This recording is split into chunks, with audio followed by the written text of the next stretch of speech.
Hello everyone, welcome back to my channel. और आज मैं आप लोगों के लिए लेके आई हूँ अपना जो जीके का क्वेश्चन फर्स्ट ग्रेड के लिए हमने स्टार्ट कर रखा था मौर्य साम्राज्य से रिलेटिव।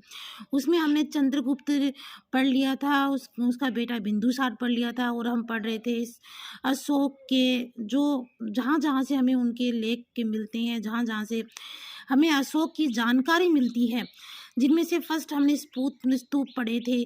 स्तूप के बाद हमने स्तंभ पढ़े थे, और मैंने कहा था कि हम नेक्स्ट वीडियो में उसके साहित्य लेके आऊँगी, क्योंकि अशोक एक ऐसा है मौर्य साम्राज्य के अंदर, एक ऐसा करेक्टर है जहाँ से सबसे ज़्यादा क्वेश्चन बन के आते हैं और सबसे ज़्यादा इम्पोर्टेंट भी इतिहास में रहा है।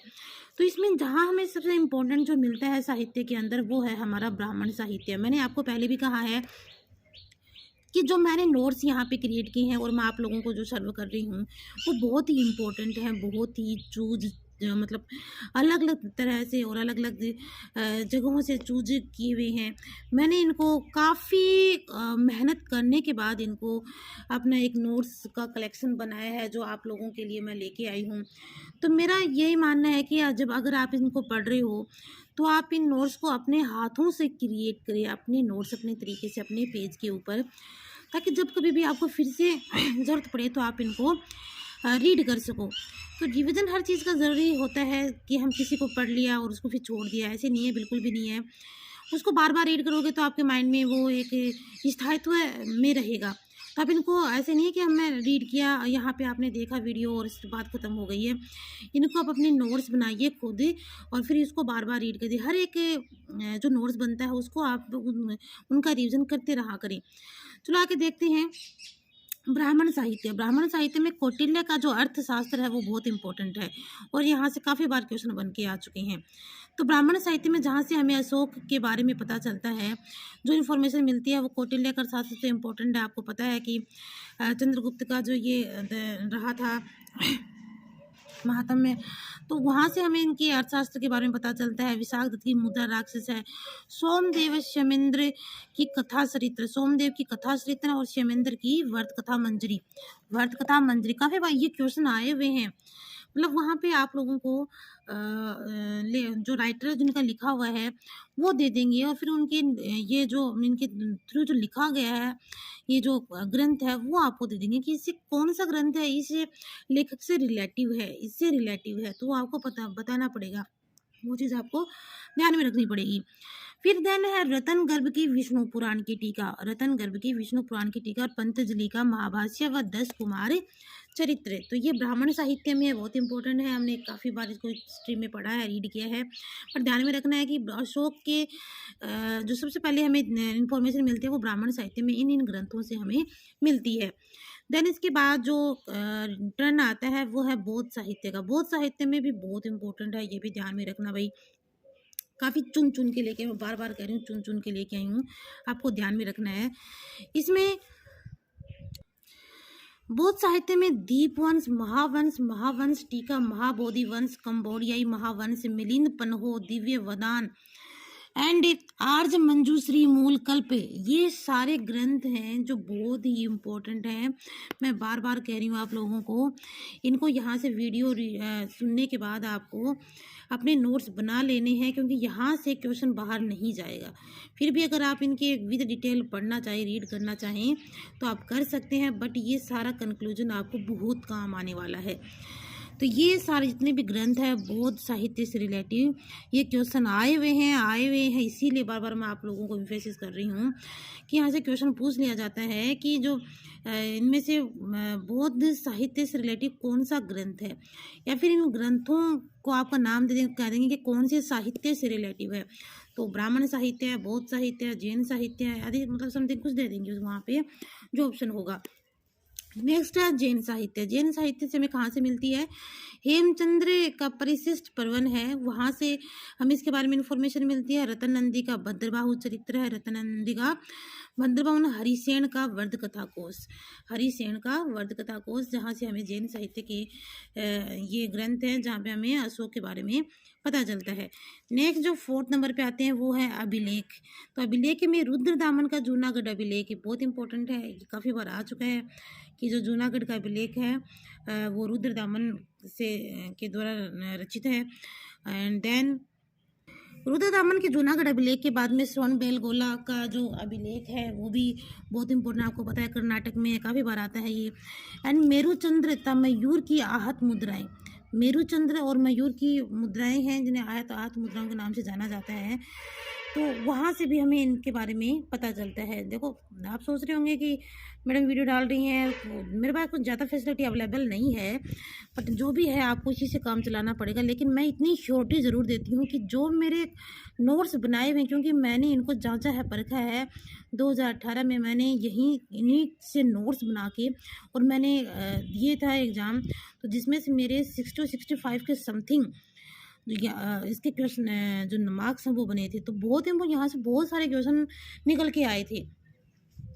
देन नेक्स्ट हम बेकस्तनीज की इंडिका, तो ये भी एक जो विदेशी है वहाँ से पता चलता है हमें, ये विदेशी ग्रंथ है। देन है, अब यहाँ पे एक नोट्स डाला है मैंने, ये नोट्स इम्पोर्टेंट है, ध्यान में रखना कि चंद्रगुप्त मौर्य हम वैसे तो पीछे पढ़ चुके हैं, पर ध्यान रखें कि चंद्रगुप्त मौर्य के सौराष्ट्र प्रांत, एक प्रांत का नाम था सौराष्ट्र, उसके राज्यपाल थे पुष्यगुप्त वैश्य। पुष्यगुप्त वैश्य ने सुदर्शन नामक झील का निर्माण करवाया था। सुदर्शन झील का निर्माण, क्वेश्चन आया हुआ है ये कि सुदर्शन झील का निर्माण किसने करवाया था, तो सुदर्शन झील का निर्माण पुष्यगुप्त वैश्य ने करवाया था। ठीक है, और वो चंद्रगुप्त मौर्य के सौराष्ट्र प्रांत के राज्यपाल थे। उसके बाद अशोक का जब काल आया, सॉरी थोड़ा गला खराब हो रहा है, अशोक के काल में सौराष्ट्र का जो राज्यपाल था वो तुषाशव था, जिसने झील का जीर्णोद्धार करवाया था। क्वेश्चन बन सकता है कि उसका फिर से जीर्णोद्धार किसने करवाया था, अशोक के काल में उसका जीर्णोद्धार किसने करवाया था, तो तुषाशव ने करवाया था। देन जो नेक्स्ट रुद्रदामन ने इसकी मरम्मत करवाई थी। तो मतलब यहाँ से क्वेश्चन है बनता है कि या तो ये पूछ लिया जाए कि निर्माण किसने करवाया था, या ये पूछ लिया जाए कि जीर्णोद्धार किसने करवाया था, या पूछ लिया जाए कि मरम्मत किसने करवाई थी। तीनों के नाम दे सकता है आपको। यहाँ पे पुष्यगुप्त वैश्य का नाम मिल जाएगा, तुषाशव का नाम मिल जाएगा, रुद्रदामन का नाम मिल जाएगा। फिर ये पूछ लेगा कि किसने क्या करवाया था, तो वहाँ पे जो हमें पता होगा कि बिरुदामन ने मरम्मत करवाई थी, तभी हम उनको आंसर राइट वहाँ पे हम मेंशन कर सकते हैं। फिर उसके बाद जो है वो है कि भारत के सबसे प्राचीन अभिलेख अशोक के अभिलेख है। ये बहुत इंपॉर्टेंट, यहाँ से क्वेश्चन कि सबसे प्राचीन अभिलेख कौन से हैं, तो हमें पता होना चाहिए कि सबसे प्राचीन अभिलेख अशोक के हैं। जो सबसे पहले पता लगाया था वो 1750 में टिपेंथलन ने, ठीक है, 1750 की बात है ये, और पढ़ा गया था ये 1837 में जेम्स प्रिंसेप के द्वारा। ये क्वेश्चन आया हुआ है ये कि सबसे पहले किसके द्वारा पढ़ा गया था अशोक के अभिलेख को, तो जेम्स प्रिंसेप के द्वारा 1837 में। और ये भी बनता है कि पता किसने लगाया था, तो टिपेंथलन ने 1750 में। ठीक है, उसके बाद जो नंबर आता है वो है इसकी लिपियाँ। तो लिपियों में इसकी वैसे तो है, लेकिन जो इम्पोर्टेंट है 4 मुख्य लिपियाँ हैं इसकी, वैसे तो 8 हैं बट इम्पोर्टेंट 4 हैं इसकी सबसे ज़्यादा। लेकिन हमें तो सबका पता होना चाहिए, आजकल कुछ भरोसा नहीं है कहाँ से क्या क्वेश्चन बना के दे दें। छोटे छोटे क्वेश्चन जिनको हम इम्पोर्टेंट नहीं मानते हैं वहाँ से भी क्वेश्चन बन के आ जाते हैं। गंधार सबसे पहले है हमारा गंधार, और गंधार है हमारा अफगानिस्तान में। अफगानिस्तान में यहाँ पे मिलता है अरमाइका और यूनानी। कौन सा मिलता है, कौन सी लैंग्वेज है वहाँ पे, अरमाइका एंड यूनानी। फिर नेक्स्ट है शाहबाजगढ़ी। शाहबाजगढ़ी है मानसेरा पाकिस्तान में। ठीक है, ये यहाँ पे साहिकुना अफगानिस्तान में, मानसेरा पाकिस्तान में, और इसकी जो लिपि है वो खरोष्टी लिपि है। एरनकुड़ी है, एरनकुड़ी खरोष्टी और ब्राह्मी लिपि में है, और ये आंध्र प्रदेश में, कर्नूल आंध्र प्रदेश में है। कालसी देहरादून में, पता होना चाहिए Kalsi, just a minute, Kalsi कहाँ पे है, कालसी है देहरादून में। गिरनार है गुजरात, गिरनार गुजरात। एंड जो धौली है वो है पूरी उड़ीसा में, धौली पूरी उड़ीसा, धौली पूरी उड़ीसा, ध्यान में रखें। जोगढ़ गंजाम उड़ीसा, तो धौली जोगढ़, ध्यान रखें, जो को धो दिया। देखो इस तरह से मतलब हमें तो सिर्फ याद रखना है, हम कैसे भी उसको बना के लिख सकते हैं। तो दोनों के दोनों कहाँ पे हैं, उड़ीसा में।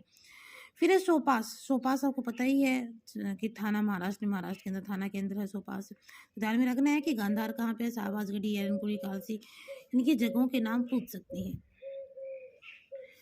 आज के लिए इतना ही। नेक्स्ट हमारा एक टॉपिक इससे अशोक से रिलेटिव और बच गया है, जिसके अंदर मुख्य स्तंभ है और बाकी के जो हमारे जो लघु स्तंभ है, लघु जो इससे मतलब इससे रिलेटिव जानकारी और है। इसके जो शिलालेख हैं, 14 शिलालेख हैं और जो शिलालेख भी मतलब वहाँ पर भी उनके में जो मुख्य हैं और जो छोटे हैं, जो उनके अंदर क्या क्या इन्फॉर्मेशन दी गई है, कौन सा शिलालेख है जिसके अंदर वो अपने उस इम्पोर्टेंस के लिए, उस इन्फॉर्मेशन के लिए वो फेमस है, वो सारे के सारे हमें नेक्स्ट वीडियो में देखेंगे।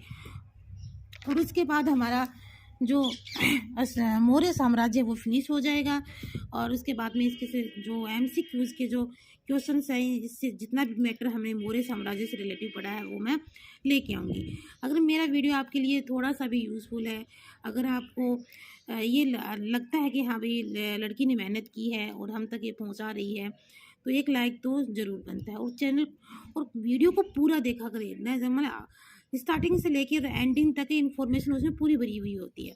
पता नहीं कौन सी इन्फॉर्मेशन हमारी किस काम आ जाए, अगर हमने स्किप कर दिया उसको और वहीं से क्वेश्चन बन के आ गया तो फिर हमारा तो लॉस हो जाएगा। इसलिए वीडियो को पूरा देखना है। Okay guys, bye bye.